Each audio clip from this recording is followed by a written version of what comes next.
Damas, caballeros, esta noche vamos a abordar algunos temas bastante interesantes, de palpitante actualidad. Obviamente, estamos en una época de inquietudes extraordinarias. Es necesario, se requiere reflexionar profundamente sobre el momento actual en que vivimos. Tenemos una poderosa civilización moderna. Se ha hecho muchos avances en el terreno de la física, de la química, de la medicina, de la ingeniería, etcétera, etcétera, etcétera. Hemos levantado una gran civilización, poderosas naves dirigidas hacia la luna, han sondeado el espacio, han estudiado o han aterrizado en el suelo lunar, etc.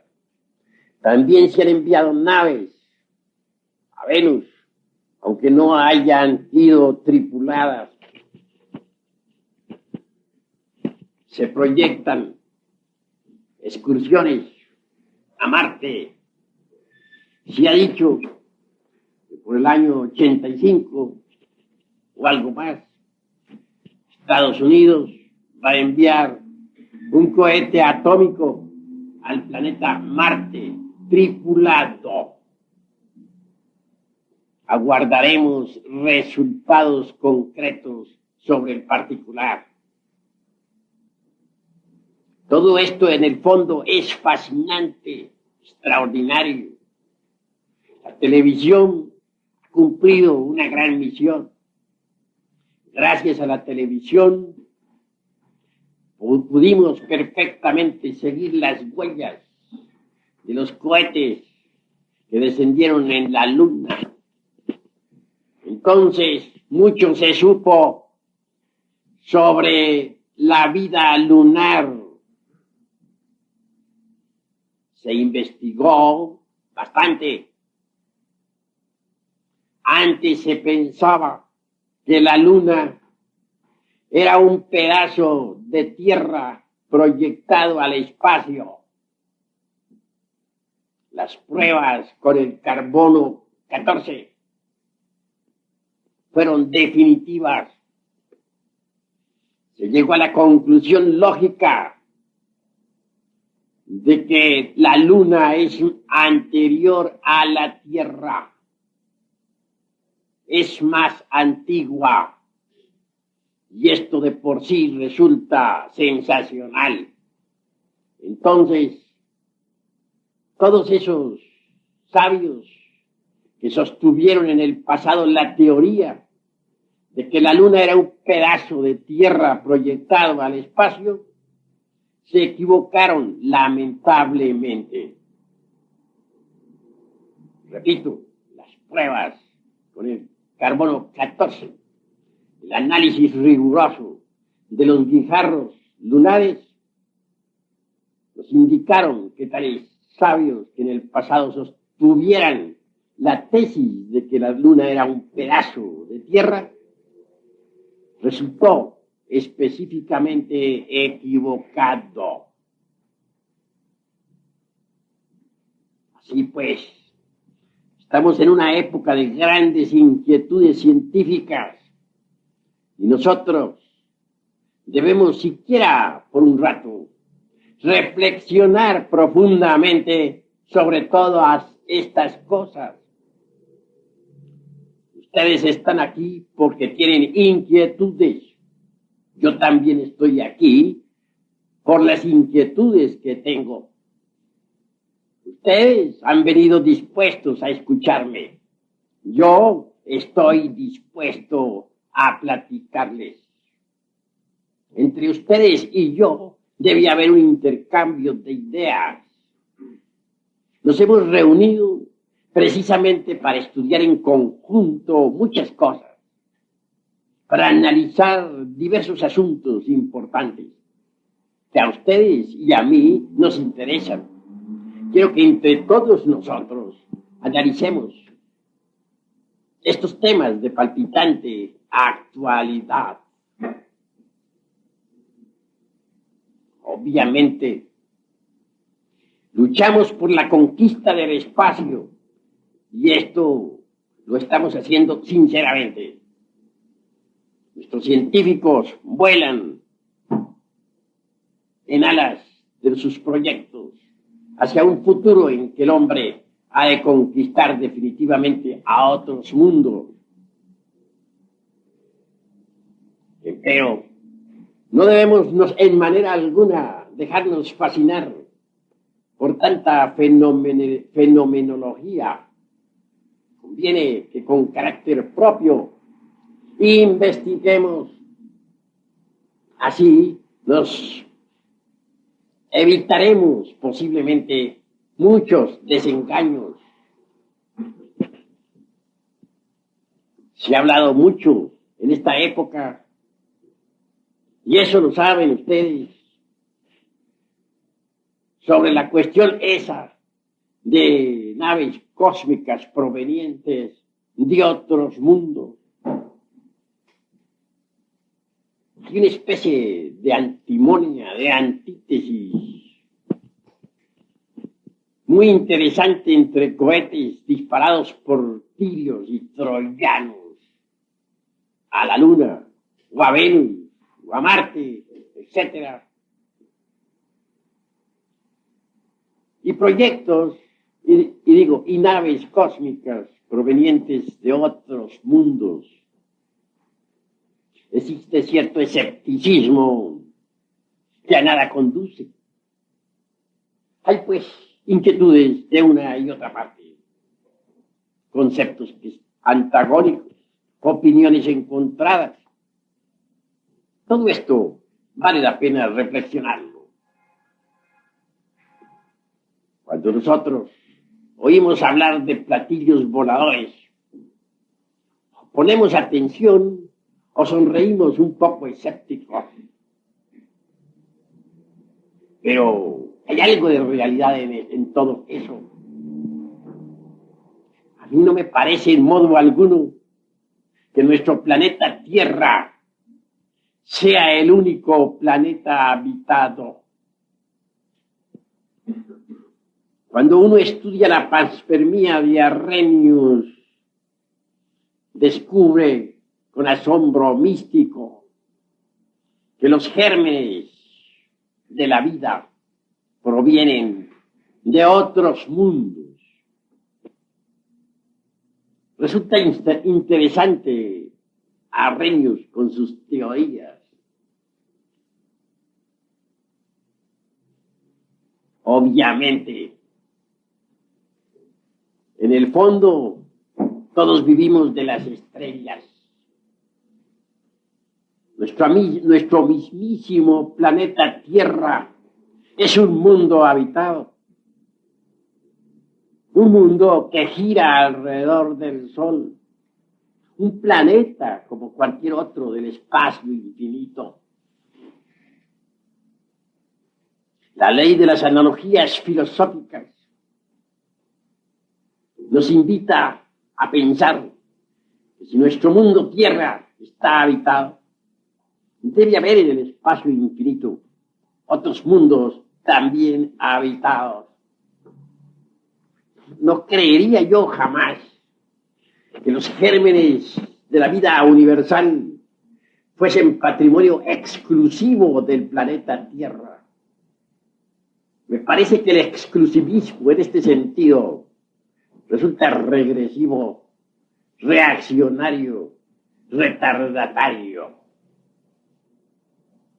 Les invito a pensar que si nosotros estamos luchando por la conquista del espacio, con nuestros cohetes que viajan a velocidades extraordinarias. Es posible que en otros mundos exista también esa misma lucha. No descartaría jamás la idea de la posibilidad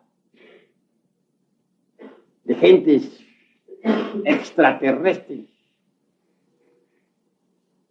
habitantes de otras esferas, que ya hubiesen conquistado el espacio.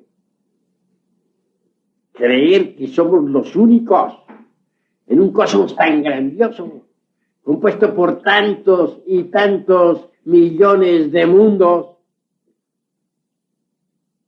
resulta demasiado reaccionario y exclusivista. Recuerden ustedes que en la época de Colón, muchos fueron los que se rieron de aquel sabio, de aquel gran navegante, cuando se lanzó, ya, como dicen en aquella época, a través del océano, más allá del Cabo Finisterre.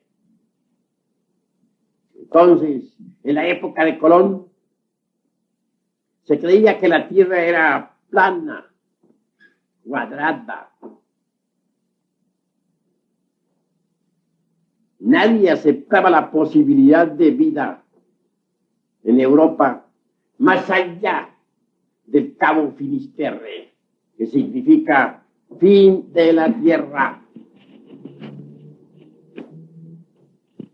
Parece a veces que nosotros pensamos con mente medieval. Cuando negamos la posibilidad de vida consciente o inteligente en otros mundos, indubitablemente pensamos con criterio anticuado, antirrevolucionario, medieval. Admitamos la posibilidad de vida en otros mundos. Las naves cósmicas son una realidad. Gentes hay en otros mundos habitados más cultas que nosotros, que ya conquistaron el espacio. Y de eso puedo darles a ustedes testimonio fehaciente. Si me basara en meras elucubraciones intelectuales, realmente no tendría bases como para afirmar la tesis de los mundos habitados por gentes extraterrestres.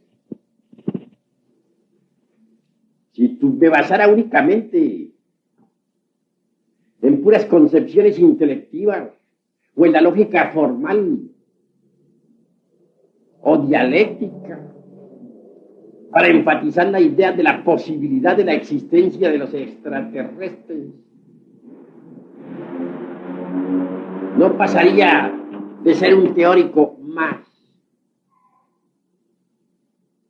A mí en verdad me consta la existencia de los extraterrestres. Los conozco personalmente, en carne y hueso, y por eso no tengo inconveniente alguna en dar testimonio.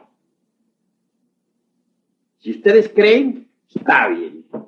Si no creen, está bien. Si aceptan, maravilloso. Si rechazan, es cuestión de ustedes. En todo caso, daré mi testimonio. Algún día, no importa cuál, hallándome en el Distrito Federal, hube de visitar el desierto de los leones. Quería estar en paz, aunque fuese por algunas horas. Deseaba entregarme a las más serenas reflexiones. De pronto me sentí atraído hacia cierto lugar del bosque. Vi allí un espacio dentro de una arboleda. No sé por qué me dio por dirigirme personalmente al lugar indicado. Lo cierto fue que hallé una enorme nave cósmica sobre un trípode de acero.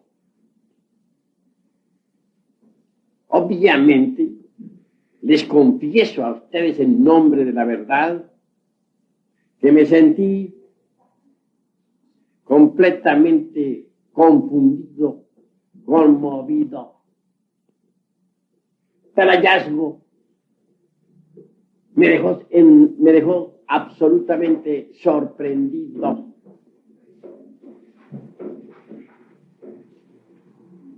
Mas ahí no paró la cuestión. Una compuerta metálica se abrió y vi a un jefe o capitán descender de aquella nave. Tras de él venía la tripulación.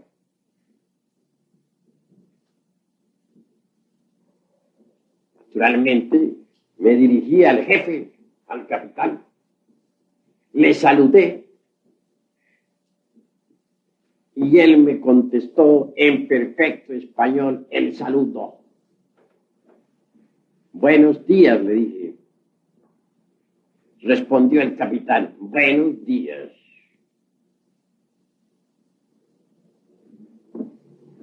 Entre la tripulación vi a dos damas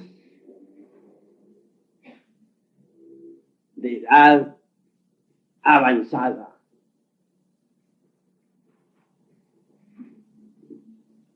¿Qué edad tendrían? No lo sé.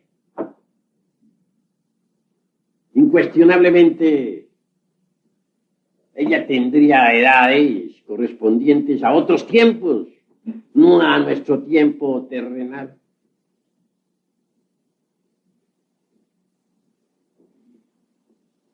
Hablé al capitán diciendo, señor,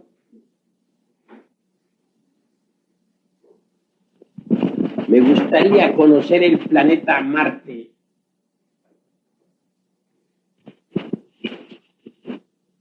Mi propio germen espiritual divinal está relacionado con aquel mundo del espacio infinito. Mi mónada, dijera, hablando al estilo de Leibniz, que tanto se ocupó sobre las mónadas. El capitán guardó silencio. Sin embargo, después de unos minutos, tomó la palabra y dijo, ¿a Marte dice usted? Sí, me gustaría conocer el planeta Marte y que ustedes me llevaran. Estoy dispuesto a irme con ustedes ya, inmediatamente. Nada me puede atraer al planeta Tierra.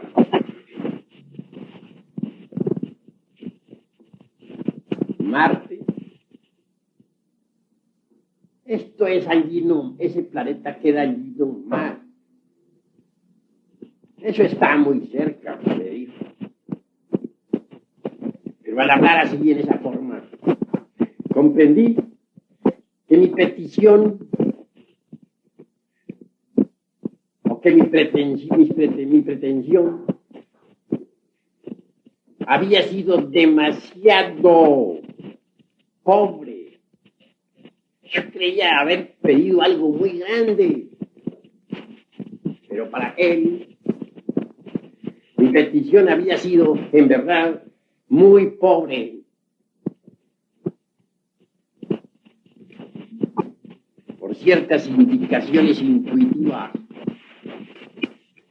pude dar a entender que aquella nave que me había parecido tan espléndida provenía de una nave matriz que había quedado en órbita alrededor de la Tierra.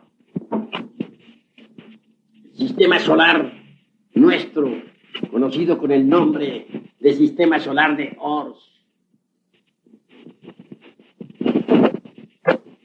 no era en modo alguno para el capitán aquel más que uno de los tantos sistemas solares del inalterable infinito. Indudablemente, me hallaba frente a frente de viajeros intergalácticos, de gentes que viajan de galaxia en galaxia, de individuos sabios y conscientes. Soy un escritor, les dije. Quisiera ser llevado a otros mundos habitados con el propósito de escribir y dar testimonio fehaciente a la humanidad sobre la existencia de otros mundos habitados. Soy un hombre, le dije, no un simple animal intelectual. Y la petición que le hago a usted, le dije, no es por mí, sino por la humanidad en general.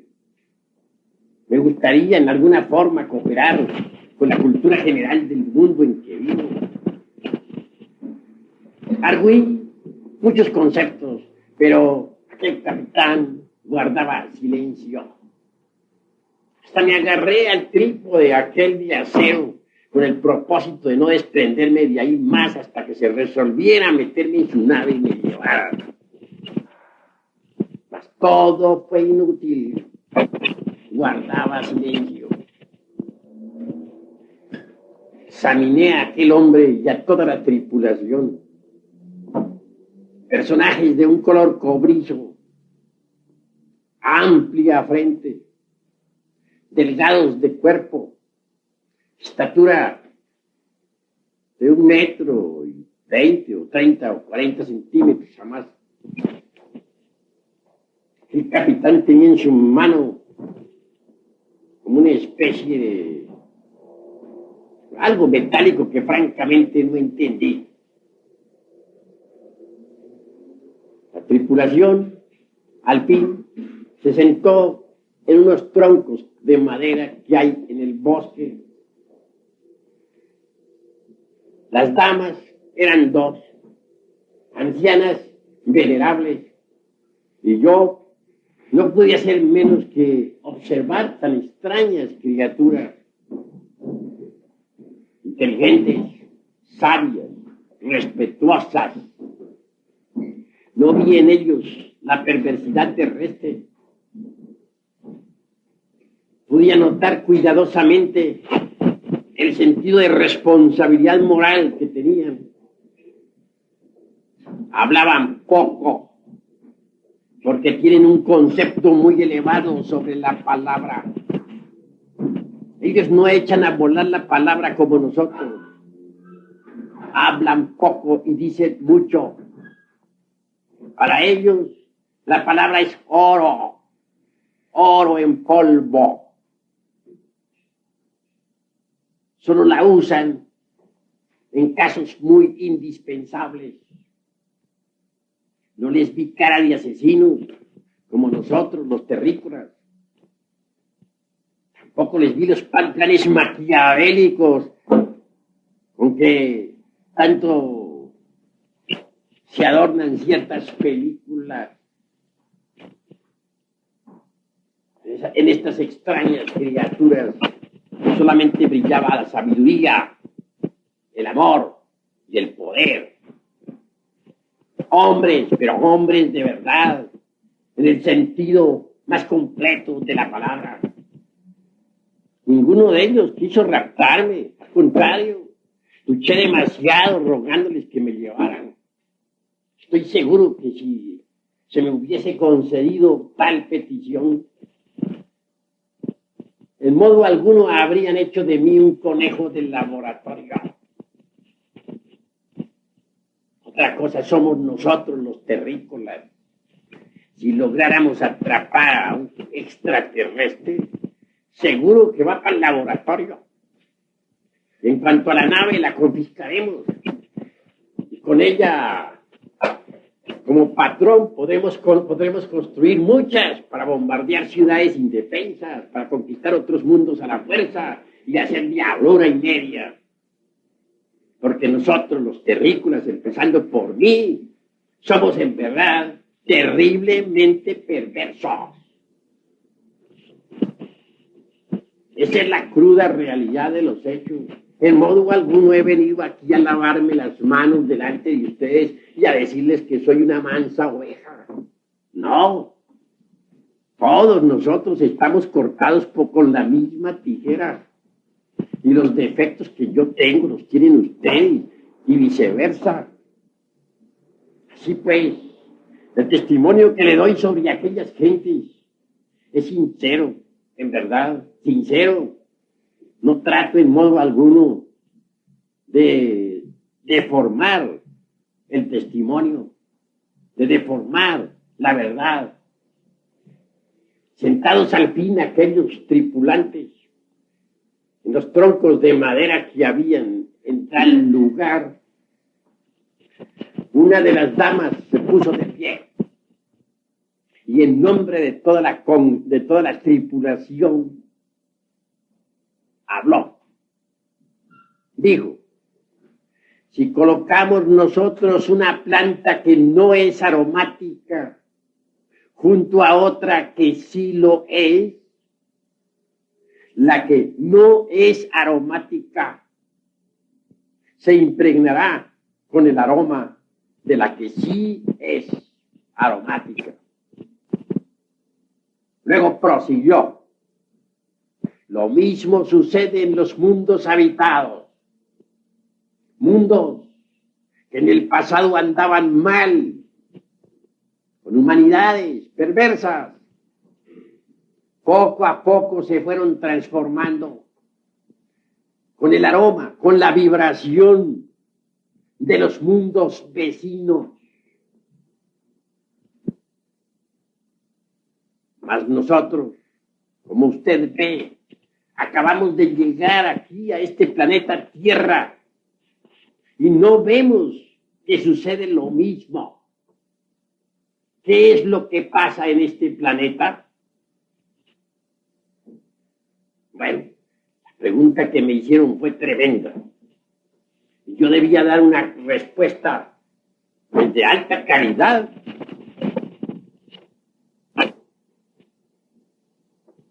Sin reflexionarlo mucho, pero eso sí, cuidando muy bien la palabra, dije: este planeta Tierra es una equivocación de los dioses. Luego completé, redondeé el concepto lo mejor que pude para decir: este es el karma de los mundos. Karma es una palabra que representa o que significa causa y efecto. Tal causa, tal efecto. Obviamente la Tierra tiene causas que la trajeron a la existencia.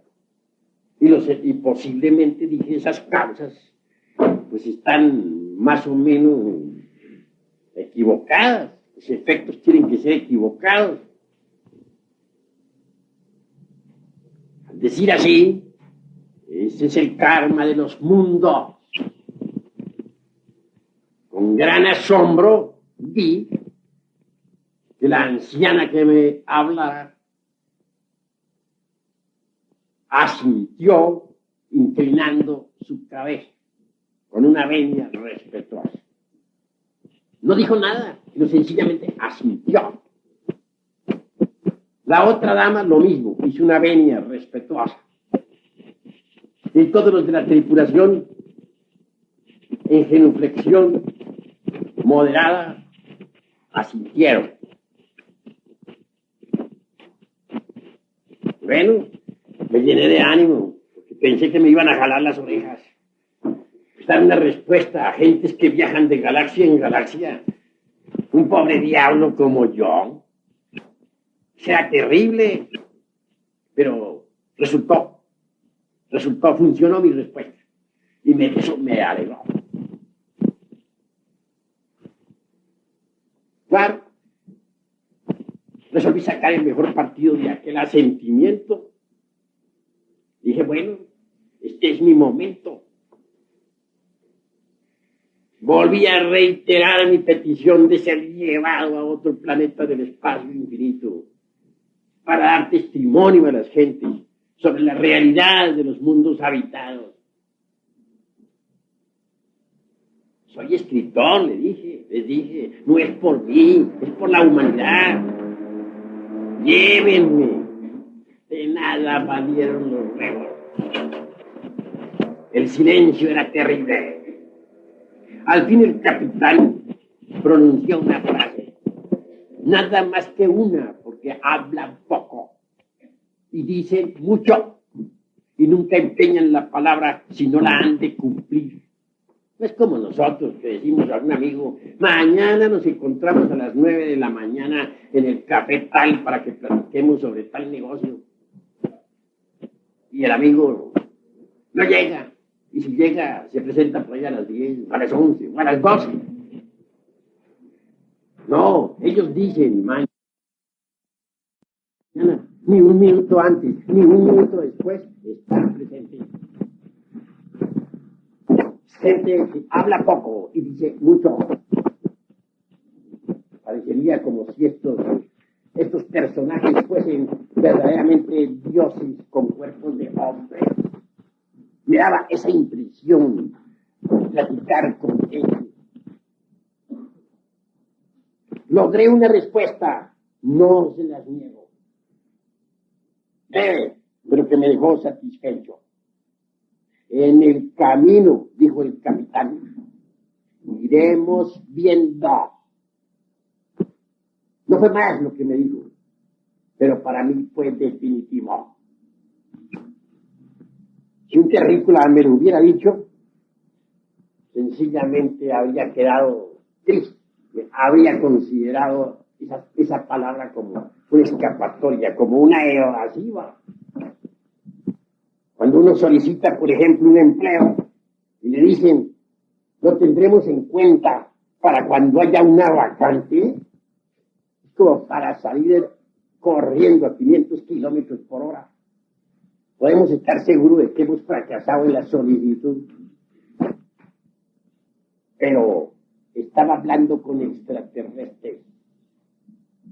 En el camino iremos viendo. ¿Cuál camino se refería aquel capitán?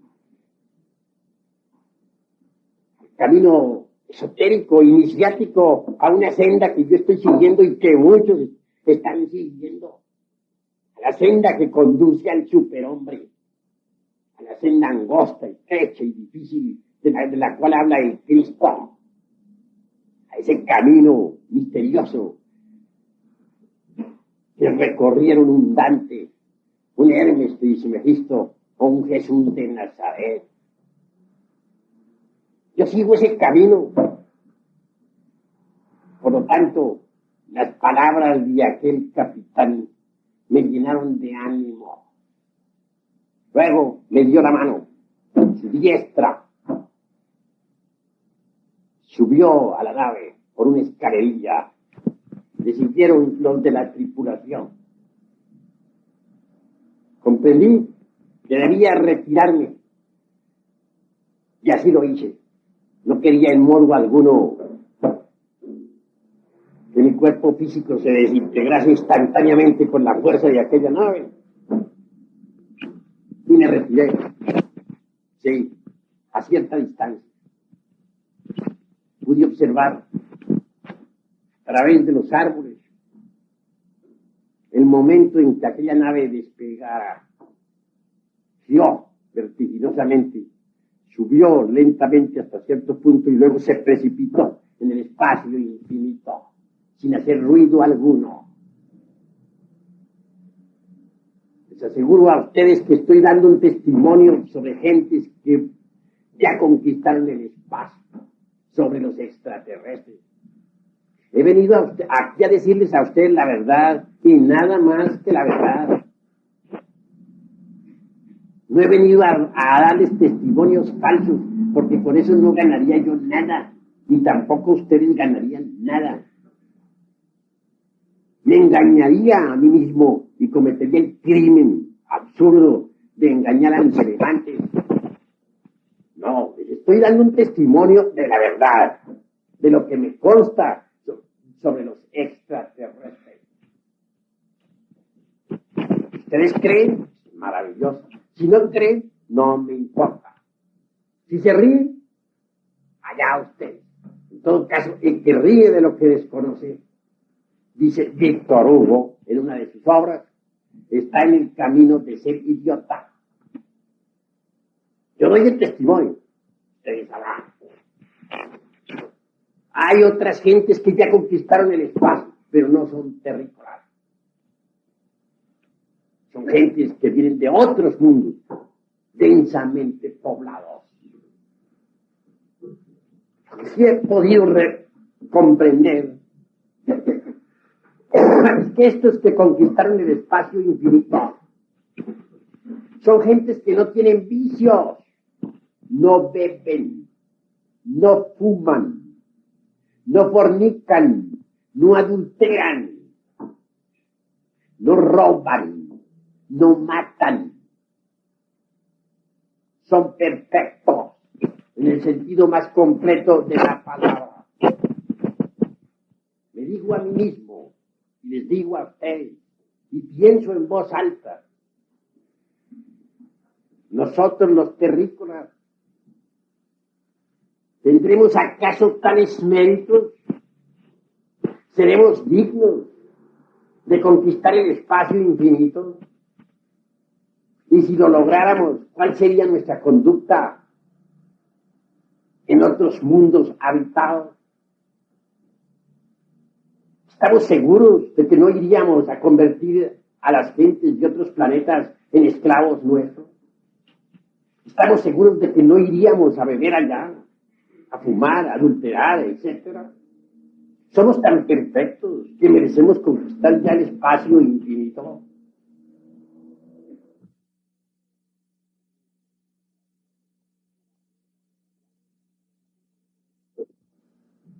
Ahora bien, esas naves cósmicas, entiendo que son multidimensionales. Me parece que las 3 dimensiones de largo, ancho y alto no son todo. La geometría tridimensional de Euclides ha sido muy discutida.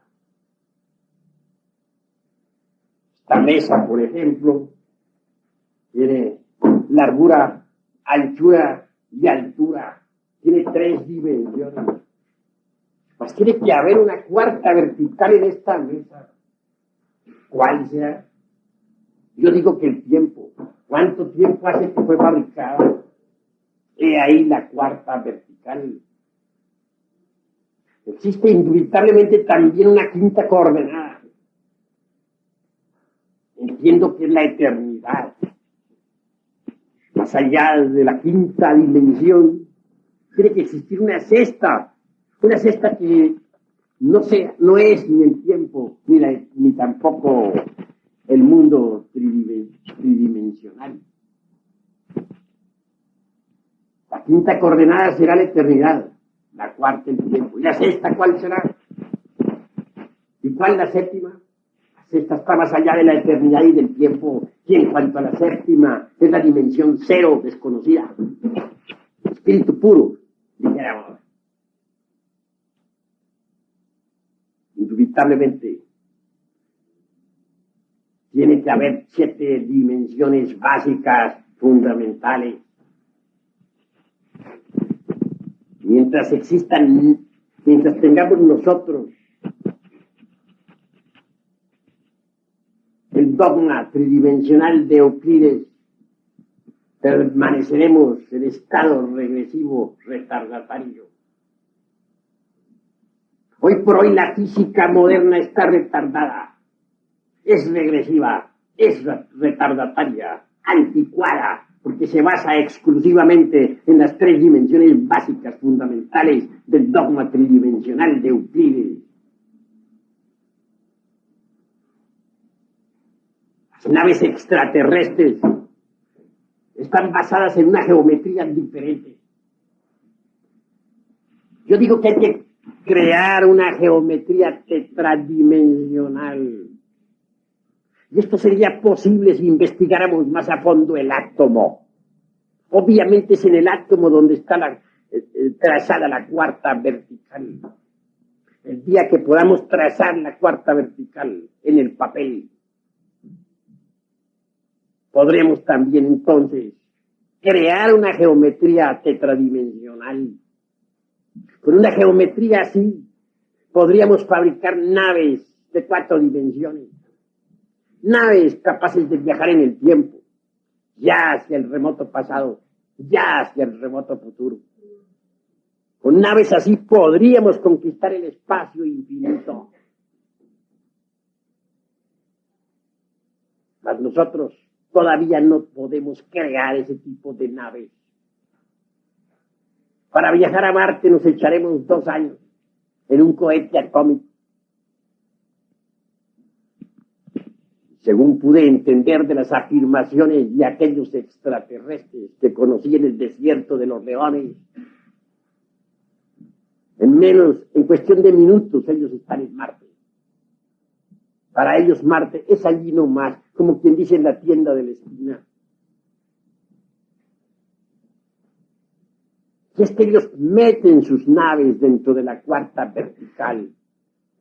Tales naves están propulsadas con energía solar. Y esto es maravilloso.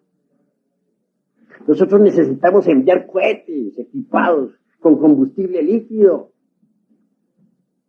Nuestros astronautas tienen que hacer 50,000 maromas para poder bajar en la Luna. Ellos no necesitan de tales maromas. Para ellos la Luna está allí nomás. Así pues, no veo por qué hemos de sentirnos orgullosos con nuestra tan cacareada civilización moderna. Yo les invito a ustedes sencillamente a dejar por un momento el engreimiento, el orgullo. Les invito a comprender que nosotros, los terrícolas,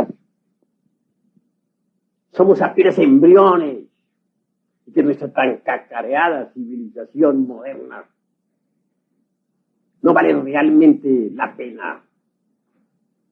Yo les invito a ustedes a investigar a fondo toda esta cuestión de la conquista del espacio interplanetario.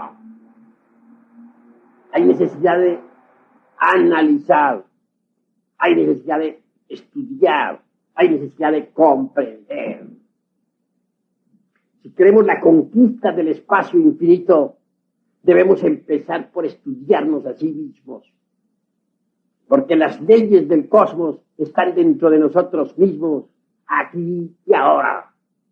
Si no descubrimos las leyes del cosmos dentro de sí mismos, no las descubriremos jamás fuera de nosotros mismos. El hombre está contenido en la naturaleza y la naturaleza está contenida en el hombre. Si queremos conquistar el espacio infinito, debemos empezar por conquistarnos a sí mismos. Hoy por hoy, nosotros somos víctimas de las circunstancias.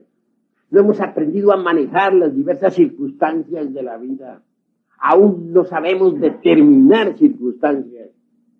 Somos juguetes de todas las fuerzas del universo. Vivimos en un mundo convulsionado, en un mundo que va a pasar por grandes catástrofes. Ya vienen los terremotos. Han venido caminando en nuestra América desde sur a norte. Un día fue Chile conmovido por grandes terremotos y maremotos. Más tarde, Caracas. Siguió Colombia. Se estremeció Managua. Siguió Honduras. Y se acaba de estremecer Guatemala.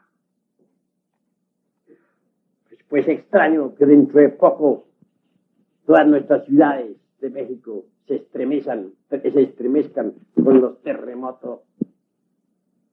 San Francisco de California está llamado a desaparecer.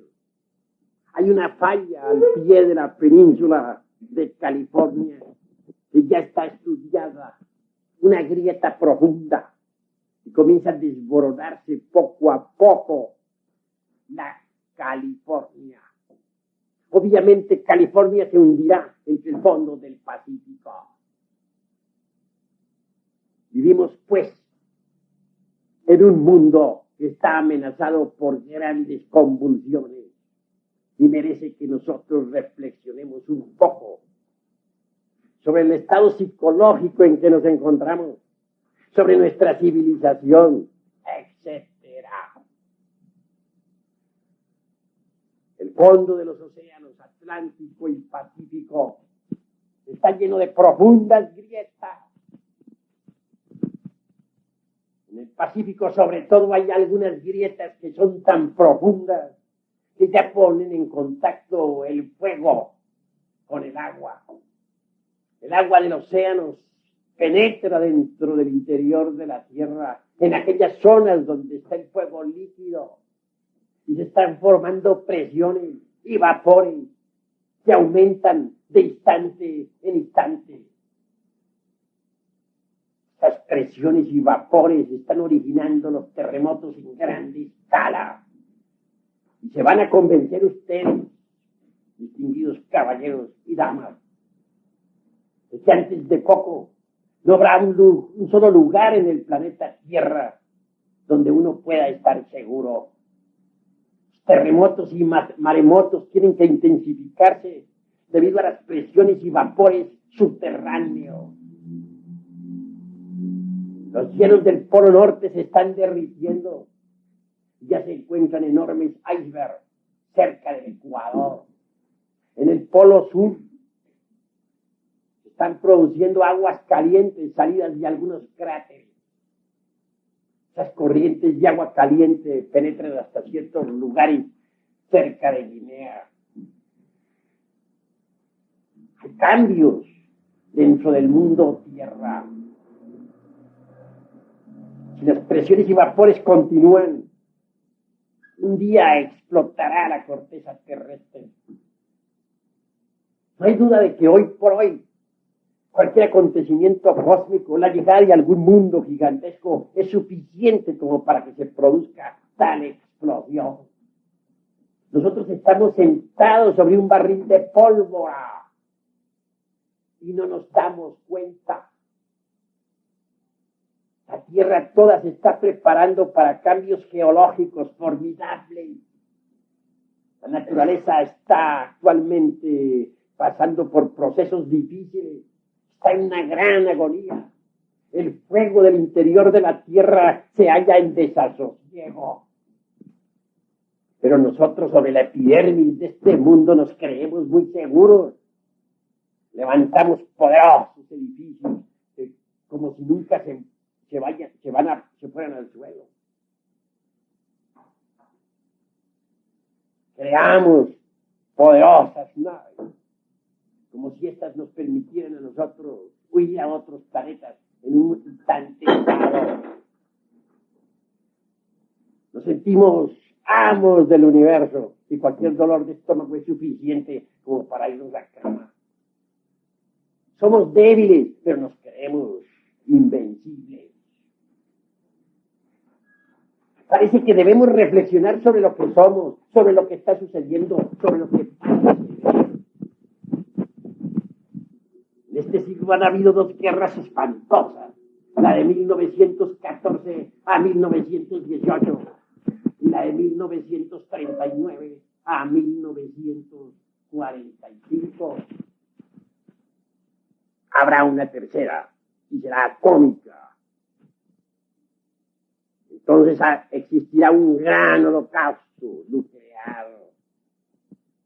Poderosas ciudades quedarán reducidas a cenizas y millones de personas perecerán.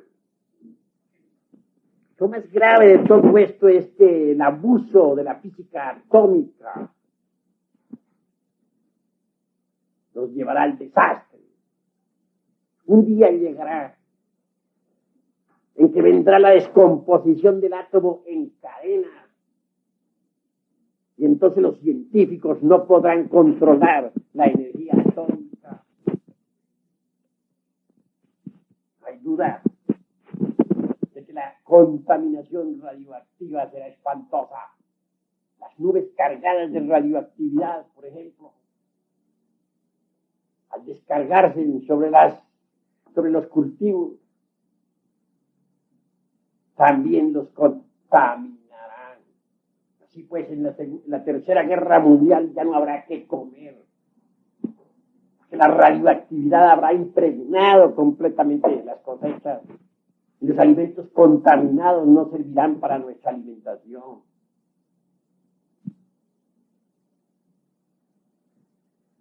Al paso que vamos, no debemos sentirnos muy seguros de una civilización que tambarea. Ni tampoco debemos estar muy seguros de nuestras teorías, de nuestros conceptos, de nuestras ideas. Merece la pena que revisemos todo lo que hemos aprendido en la escuela, en el colegio, en la universidad, en los libros escritos por distintos escritores. No trato de atacar ninguna teoría. No, únicamente estoy invitándoles a ustedes a la reflexión.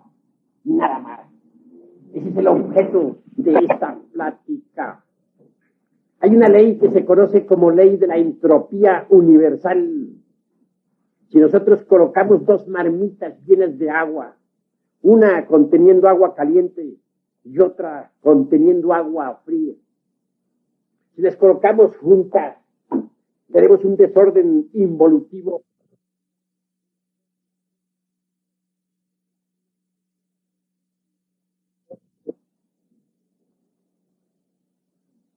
He ahí lo que es la entropía universal.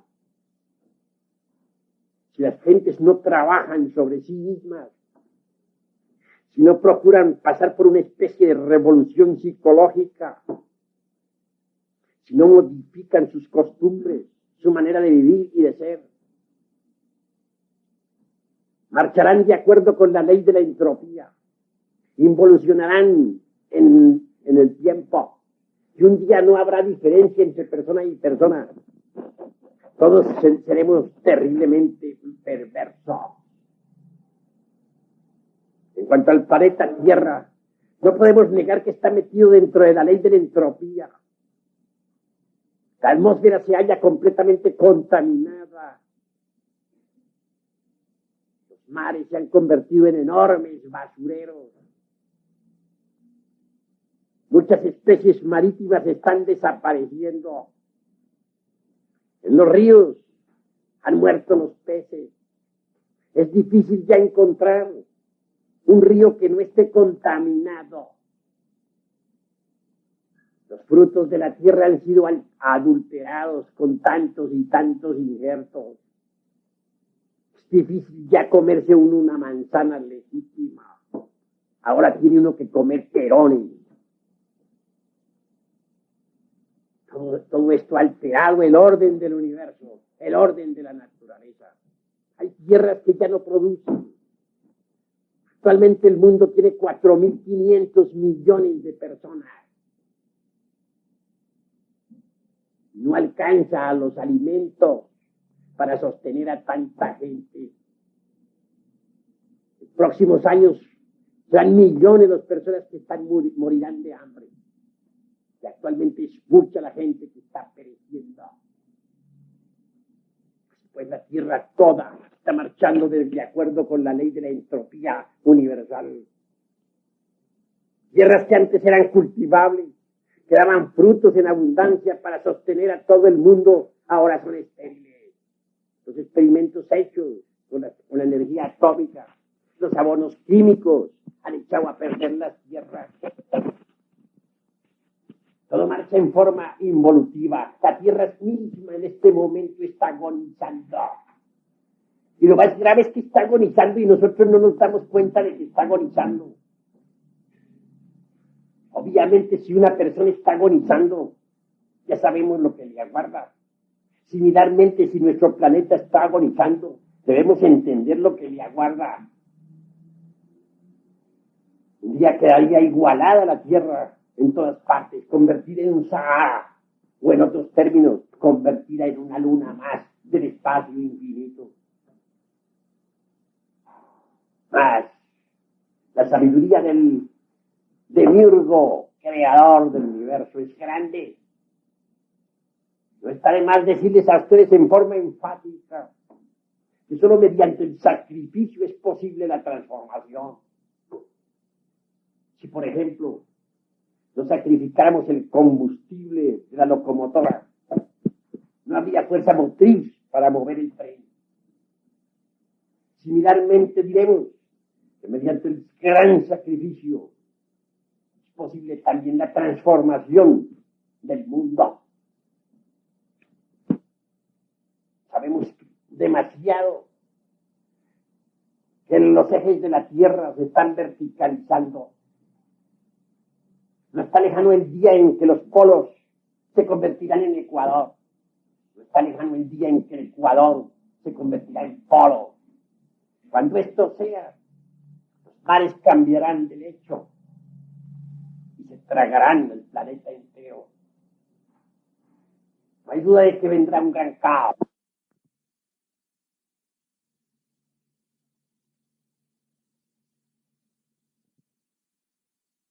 Será un caos, que actualmente ya los hielos del Polo Norte, repito, se están derritiendo. Esto origina enormes ciclones que arrasan con ciudades enteras y que causan estragos como los que causaron hace poco. El ciclón ese terrible que acabó con Honduras. Así que los icebergs se encuentran ahora por montones cerca de la zona ecuatorial. Ya no coincide el polo magnético con el polo geológico. Si un avión saliera directo en estos instantes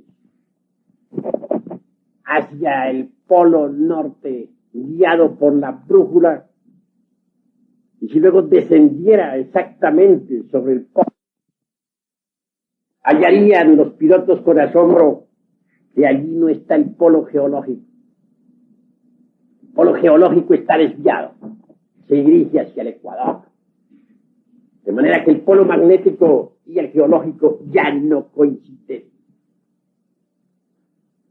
Esto hace que cambien los climas, que se noten ciertos desórdenes en las estaciones, sobre todo en la primavera y el verano. Hace que los mares un día se desplacen, que esta poderosa civilización que hemos creado nosotros se destruya. Más grave es que con ella nos destruiremos nosotros también y pereceremos. Los antepasados de Anáhuac dijeron: los hijos del quinto sol, refiriéndose a nosotros, perecerán con el fuego y los terremotos. Esto está debidamente testimoniado ahora con la catástrofe de Guatemala, que entre paréntesis fue muy grave, y que no solamente tembló, sino que sigue temblando en ese país, y los muertos están aumentando. Así pues que la humanidad perecerá por el fuego y los terremotos. Y por último será definitivamente barrida de la faz de la tierra por el cambio de lechos de los océanos. Mas así, mediante este tremendo y espantoso sacrificio, surgirá un día del caos, continentes nuevos, donde vivirá una nueva humanidad. Ya Virgilio, el poeta de Mantua, dijo: llegó la edad de oro y una nueva progenie manda. Si nosotros somos tan perversos que provocamos guerras atómicas,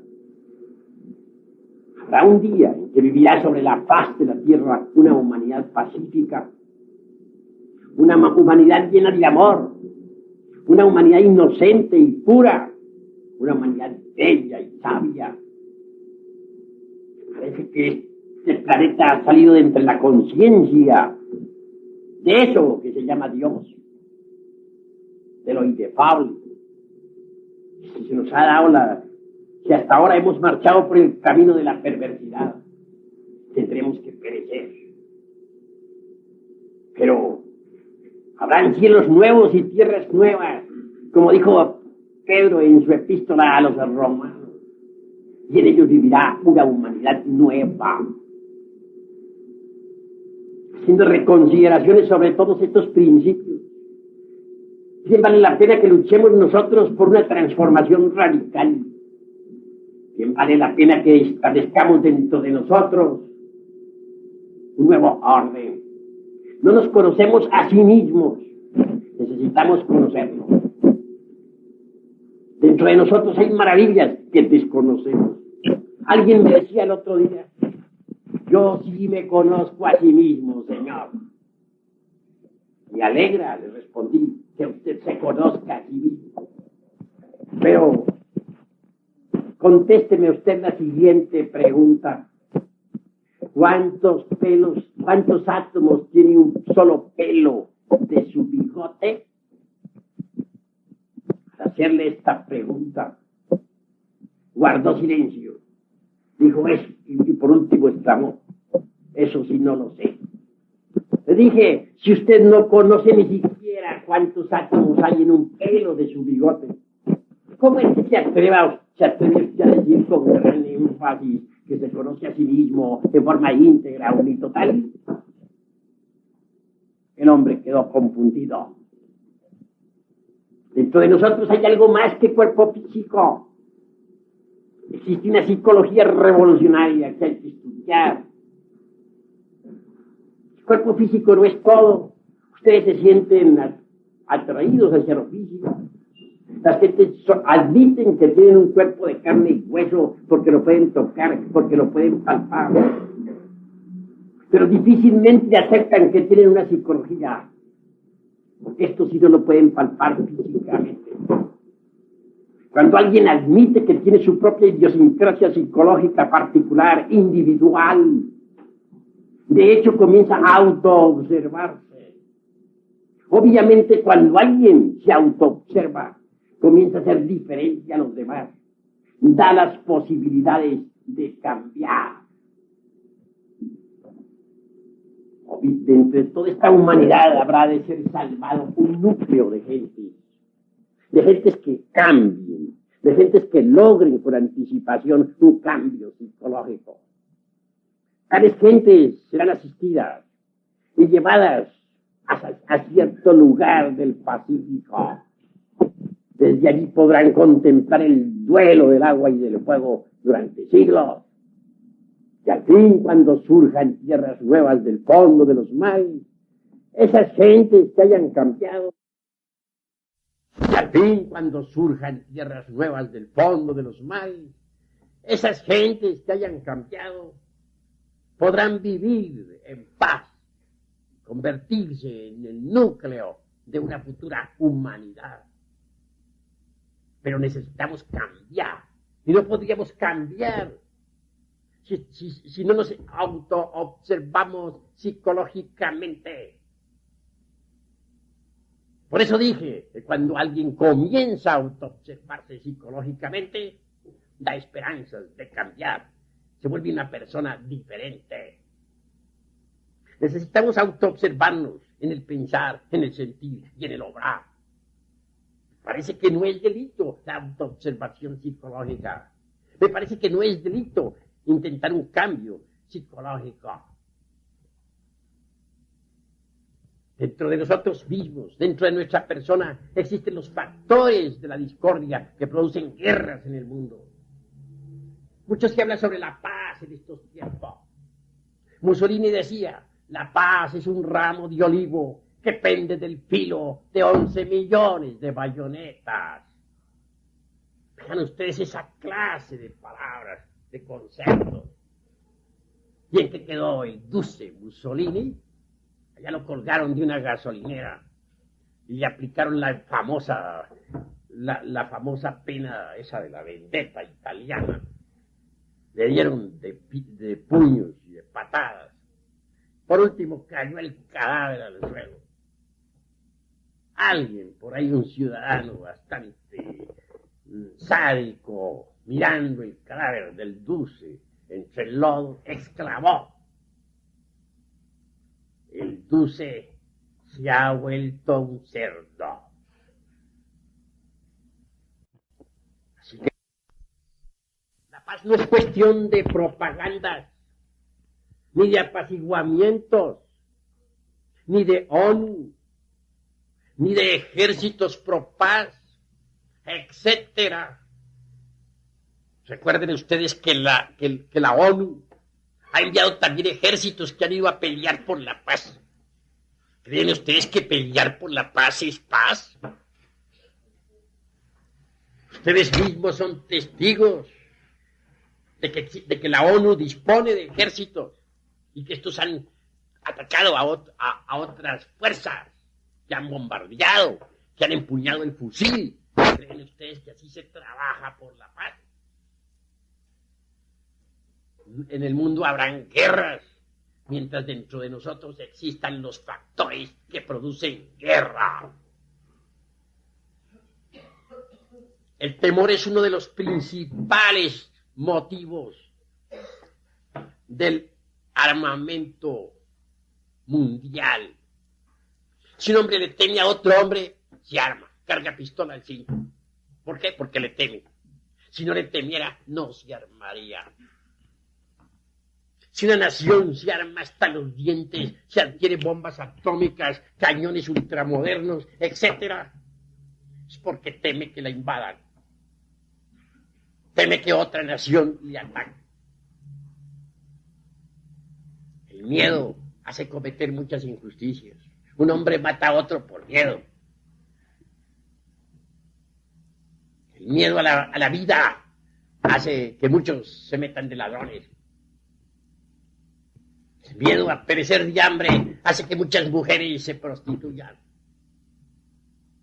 De manera que mientras existan los factores del miedo, del temor dentro de nosotros, tienen que haber guerras, prostituciones, robo, asesinatos, etcétera, etcétera, etcétera. Queremos luchar por la paz, debemos acabar con los factores que producen guerra. El temor es uno de ellos. Queremos nosotros paz, acabemos con el egoísmo.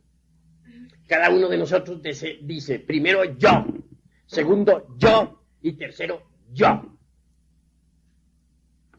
Si se proyecta ese egoísmo mundialmente, si las naciones dicen primero yo, segundo yo y tercero yo, va encuentro por intereses entre país y país y se desatará la guerra.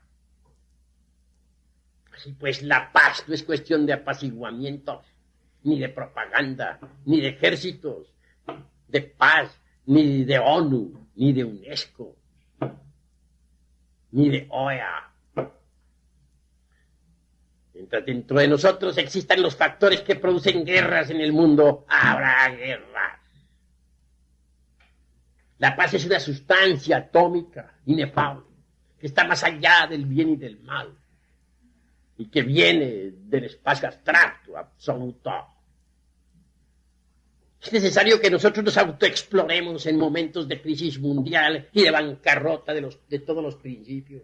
Es necesario que nosotros nos autoabsorbemos psicológicamente en instantes en que la Tierra está convulsionada por tantos y tantos terremotos. Es necesario que reflexionemos sobre nuestra posición actual, sobre lo que somos, sobre lo que proyectamos, sobre nuestro pensar, sobre nuestro sentir, sobre nuestro obrar. Hay una psicología que tiene cada uno de nosotros. Y esto no es cuestión de creer o de no creer, sino de observar. Existe en nosotros la ira que nos conduce a la locura, la codicia. Y no solamente codiciamos, sino que algunos que se las echan de santos codician no ser codicioso. Existe en nosotros la lujuria que nos convierte en verdaderas bestias. La envidia que se ha convertido en el resorte de la acción social. Porque si vemos que otro tiene un lindo carro ultramoderno y flamante, le envidiamos y deseamos tener otro como ese o aún mejor. Y si vemos que un amigo de nosotros ha comprado una linda casa y tiene allí viviendo una bella esposa, nosotros le envidiamos y deseamos tener una casa mejor que la de ese. Y si nosotros queremos echarlas de virtuosos, afirmamos, no, yo no codicio. Me contento con lo que tengo, pan, abrigo y refugio. Y eso es todo, aunque por dentro arde en el deseo de conquistar fama, honores, prestigio, dinero, etcétera, etcétera, etcétera.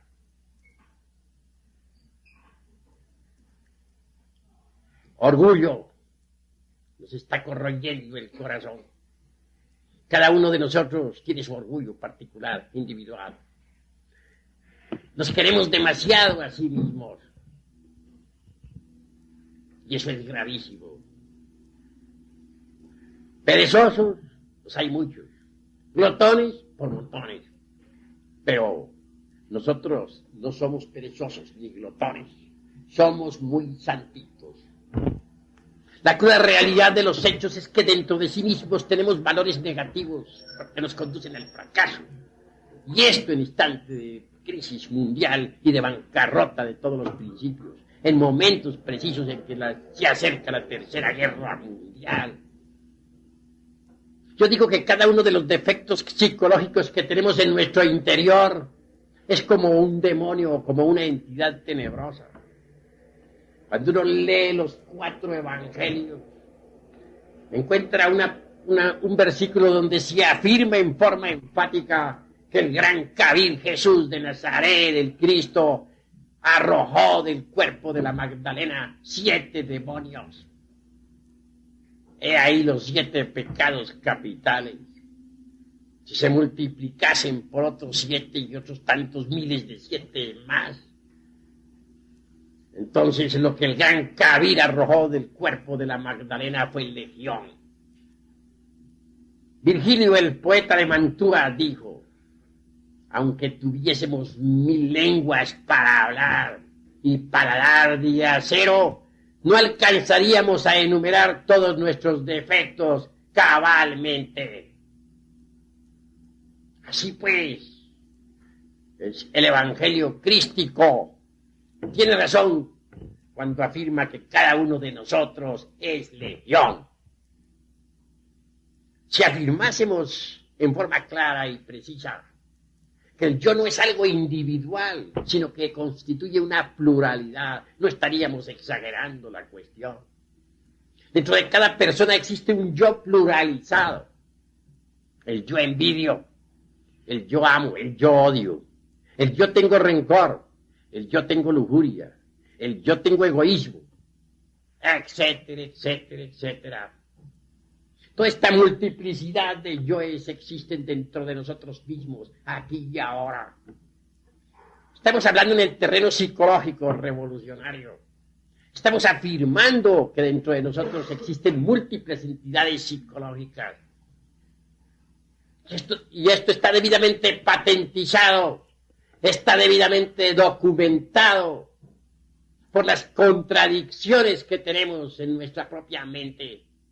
tan pronto estamos afirmando como negando. Nuestra mente es mente veleta. Estamos llenos de maromas psicológicas. Nunca sostenemos lo mismo. Así pues, ¿de dónde devienen tantas contradicciones psicológicas? El cerebro no es más que el instrumento de la mente. No es la mente. Está hecho para elaborar el pensamiento, pero no es el pensamiento. Así pues, pensemos más a fondo. ¿De dónde vienen tantas contradicciones psicológicas? Obviamente, de la pluralidad del yo. Si dijéramos que cada uno de nuestros yos posee los 3 cerebros, intelectual, emocional y motor, no exageraríamos. En otros términos, diríamos que dentro de cada persona viven muchas personas psicológicas. También diríamos que así como existe el espacio tridimensional de Euclides, existe el espacio psicológico. No hay duda de que toda esa multiplicidad de personas psicológicas que en nosotros mora es una realidad dentro del espacio psicológico. Sin embargo, los sentidos físicos ordinarios no son capaces de percibir el espacio psicológico. Pues hay otros sentidos. El sentido de la autoobservación psicológica sí puede percibir tal espacio. Desgraciadamente, el sentido de la autoobservación psicológica está atrofiado. Mas conforme nosotros nos autoobservemos de instante en instante, de momento en momento, podremos desarrollar tal sentido. Cuando eso sea, la multiplicidad del yo será una realidad para nosotros. La veremos y también percibiremos inteligentemente el espacio psicológico. Cada uno de nosotros es legión. Tenemos la conciencia demasiado dormida. El humanoide intelectual no es capaz de ver, palpar y tocar las grandes realidades del espacio psicológico. Necesitamos despertar conciencia, pero la conciencia de nosotros está embotellada, embutida entre todos esos yoes que en su conjunto constituyen el mí mismo, el yo mismo, el sí mismo. Necesitamos desintegrar esos yoes que personifican a nuestros errores. Y eso es posible mediante la autoobservación psicológica. Es en el terreno de la vida práctica, en la fábrica o en la oficina, en la casa, en la calle o en el mercado o donde sea, donde podemos autodescubrirnos. En relación con las gentes, los defectos que llevamos escondidos afloran totalmente. Y si estamos alertas y vigilantes como el vigía en época de guerra, entonces los vemos. Defecto descubierto debe ser enjuiciado severamente a través del análisis superlativo del ser. Defecto descubierto debe ser estudiado y posteriormente desintegrado. No hay duda de que la mente no puede alterar radicalmente ningún defecto. La mente puede justificar tal o cual error, cambiarlo, pasarlo de un departamento a otro del entendimiento, justificarlo o condenarlo, pero jamás desintegrarlo. Necesitamos de un poder que sea superior a la mente, capaz de aniquilar cualquier defecto. Afortunadamente, tal poder se halla latente en el fondo de la anatomía humana. Quiero referirme en forma enfática a la asignatura astral del sexo. Quiero referirme en forma clara a Dios Madre, al principio amor, al eterno femenino divinal. Quiero referirme en forma clara a la Divina Madre Kundalini Shakti, Stella Maris o la Virgen del Mar, Tonantzin, Rea, María, Cibeles, Adonía, Insoberta, Diana, etcétera. Dios Madre subyace en la profundidad de nuestro propio ser. Es un poder flamígero que solamente el psicólogo avanzado puede percibir con el sentido de la autoobservación psicológica. Si se apela a ese poder ígneo o divinal, que es una variante de nuestro mismísimo ser, podríamos desintegrar perfectamente cualquier defecto psicológico que previamente hayamos comprendido en todos los niveles de la mente. Bastaría clamar, como clama un niño a su madre cuando tiene hambre o tiene sed. Bastaría suplicar a Devi Kundalini Shakti desintegrara cualquier yo defecto previamente comprendido. Así quedaría reducido a polvareda cósmica, ceniza. Y la conciencia enfrascada, metida entre tal yo defecto, sería liberada. Por ese camino podríamos desintegrar todos los yos defectos y liberar la totalidad de la conciencia superlativa del ser. Una conciencia liberada, emancipada, es capaz de ver, tocar y palpar las grandes realidades del espacio psicológico. Una conciencia liberada está más allá de la mente y puede perfectamente descubrir la realidad de todos los fenómenos que suceden en el universo. Quiero que ustedes sepan que hay 3 clases de mente. La primera podríamos denominarla la mente sensual. Esta elabora sus conceptos de contenido con las percepciones sensoriales externas. Nada sabe sobre el espacio psicológico, nada sabe sobre lo real, sobre Dios, etc. Ya don Emmanuel Kant, el filósofo de Königsberg, escribió una obra titulada La crítica de la razón pura. El pensamiento kantiano con todos sus silogismos, prosilogismos, esilogismos, etcétera, etcétera, etcétera, es formidable.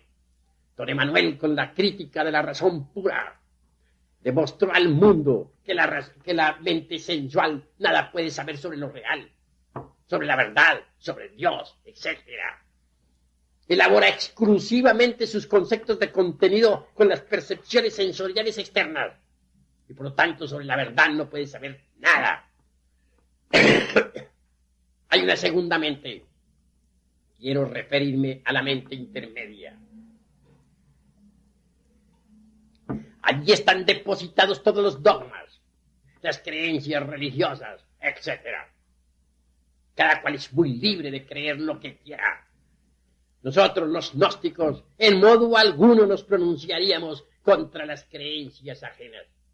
Sabemos respetar la religión y las religiones, porque consideramos que las religiones son como perlas preciosas engarzadas en el hilo de oro de la divinidad. Las creencias religiosas tampoco son percepción directa de la verdad. El sol existirá si creemos en él o no creemos. La tierra girará alrededor del astro rey, aunque no creamos. El fuego nos quemará el dedo cada vez que lo metamos entre la llama, aunque nosotros no creamos. Así pues, lo que un hombre crea o deje de creer no es la verdad. Más allá de la mente intermedia está la mente interior. Si la mente sensual funciona con base precisamente en las percepciones sensoriales externas, la mente interior funciona con los resortes precisos de la conciencia superlativa y trascendental del ser. Así pues, la conciencia despierta puede conocer los fenómenos de la naturaleza en forma directa, completa, íntegra, unitotal. Y luego entregar esos datos a la mente interior. La mente interior con los datos de la conciencia superlativa del ser. Conoce lo real. Conoce los misterios de la vida y de la muerte. Conoce el origen de la vida. Descubre eso que la mente sensorial ignora. Sabe de dónde venimos, para dónde vamos, cuál es el objeto de la existencia, etc. La mente sensual no puede conocer los fenómenos de la naturaleza en sí misma. Vemos aquí una flor, por ejemplo, un clavel. La mente sensual dice, es un clavel. Pero ¿quién nos dijo que ese era el nombre de esta flor? Nos lo enseñaron en la escuela, nos lo enseñaron en la casa, nos lo enseñaron las gentes. Pero a nosotros nos consta acaso que ese sea el verdadero nombre de esta flor. Nos lo enseñaron, sí, pero ¿qué autoridad tienen los que nos lo enseñaron para ponerle un nombre a esta flor? ¿Cuál será su verdadero nombre? ¿Somos acaso los amos de la sabiduría universal para saber cuál es el nombre que el divino arquitecto ha puesto a esta flor? Con la mente interior todo cambia. Decimos, el verdadero nombre de esta flor es tal o cual. Sus componentes son tales o cuales. En el colegio, en la escuela, en la universidad se nos pudo entregar la fórmula química de esta flor. Y entonces nosotros vemos en esta flor la fórmula que nos metieron en la memoria, pero no estamos viendo la flor. El nombre que nos enseñaron, pero no estamos viendo su verdadero nombre. Estamos viendo lo que nos enseñaron, estamos poniendo en la flor lo que aprendimos en la escuela, en el colegio, en la universidad. Pero no estamos viendo la flor. Verla es diferente. Tenemos que abrirnos a lo nuevo para que la flor nos hable. Tenemos que conocerla, tenemos que colocarnos en un estado receptivo. Pero nosotros somos orgullosos, nos creemos más grandes que la flor y la llamamos de tal manera, decimos, un clavel, y su fórmula química es tal porque nos enseñaron en la escuela. Pero estamos viendo lo que nos enseñaron en la escuela, no estamos viendo la flor. La conciencia sí puede ver la flor, conocer su real nombre en el cosmos, conocer sus verdaderos funcionalismos y sus reales elementos. La conciencia puede pasar esos datos a la mente interior y la mente interior puede comprenderlo. Hoy por hoy, con nuestra mente sensual, lo único que hacemos nosotros en verdad es proyectar nuestras propias ideas y conceptos sobre los fenómenos. Nadie puede aprender con la mente sensual los fenómenos de la naturaleza y del cosmos. Porque la vida fluye incesantemente y cuando nosotros queremos retenerla, aunque sea por un instante, la matamos. Solo con la conciencia despierta expresándose a través de la mente interior podremos conocer los fenómenos en sí mismos y por sí mismos, aquí y ahora. Hay dos tipos de ciencia: la ciencia profana y la ciencia pura. En la ciencia pura no existen teorías, sino hechos. Si yo les dijera a ustedes que el conde San Germán, que vivió en los siglos XV, XVI, XVII, XVIII, XIX, etc., todavía vive, ustedes me creerían loco. Pero conozco al conde San Germán y de eso doy testimonio. Vive. Vive sostenido por una ciencia que ustedes no conocen. La ciencia pura. La ciencia del superhombre. La ciencia que conocen los extraterrestres que viajan a través del espacio infinito. La ciencia de los señores de la vida y de la muerte. La ciencia de aquellos que han abierto la mente interior. Nosotros no somos sino párvulos del conocimiento universal. Y eso es todo.